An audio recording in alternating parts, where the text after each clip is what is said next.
Hello friends, welcome to Usha's kitchen. இன்னைக்கு நாம அரிசி மாவுல போண்டா எப்படி செய்யறதுன்னு பார்க்கலாம் வாங்க.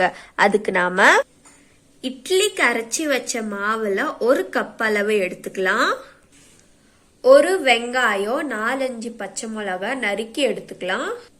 2 கொத்து கொத்தமல்லியை கிளீன் பண்ணி நறுக்கி எடுத்துக்கலாம். இப்போ அரைச்சி வச்ச மாவுல நறுக்கி வச்ச வெங்காயம், பச்சை மிளகாய், கொத்தமல்லியை சேர்த்து நல்லா கலக்கி விட்டுக்கலாம். 1 ஸ்பூன் சீரகம், 1/2 ஸ்பூன் உப்பு சேர்த்து நல்லா கலக்கி எடுத்துக்கலாம்.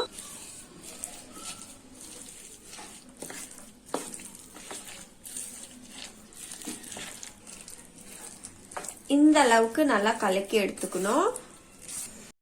எண்ணெய் நல்லா காஞ்சதுக்கு அப்புறமா கொஞ்சம் கொஞ்சமா மாவை சேர்த்து வேக வச்சு எடுத்துக்கலாம். நாம சேர்க்கும் போது தூரமா சேர்க்கணும், இல்லைன்னா ஒன்னோட ஒன்று ஒட்டிக்கும். கோல்டன் ப்ரௌன் வந்ததுக்கு அப்புறமா எடுத்துடலாம். நல்லா கோல்டன் ப்ரௌன் வந்துருச்சு. இப்ப நம்ம இதை எடுத்துடலாம். அவ்வளோதாங்க, ரொம்ப கிறிஸ்பியா டேஸ்டியா ஒரு ஈவினிங் ஸ்நாக்ஸ் ரெடி ஆயிடுச்சு. ஸ்நாக்ஸ்க்காக என்ன பண்றதுன்னு தெரியாம இருந்தீங்கன்னா புளிக்க வைக்காம இருக்கிற இட்லி மாவை அரைச்சி இந்த மாதிரி நீங்கள் ஸ்நாக்ஸ் ரெடி பண்ணி சாப்பிட்லாம். ரொம்ப கிறிஸ்பியாக டேஸ்டியாகவும் இருக்கும். இந்த வீடியோ உங்களுக்கு பிடிச்சிருந்தா லைக் பண்ணுங்கள், ஷேர் பண்ணுங்கள், கமெண்ட் பண்ணுங்கள்.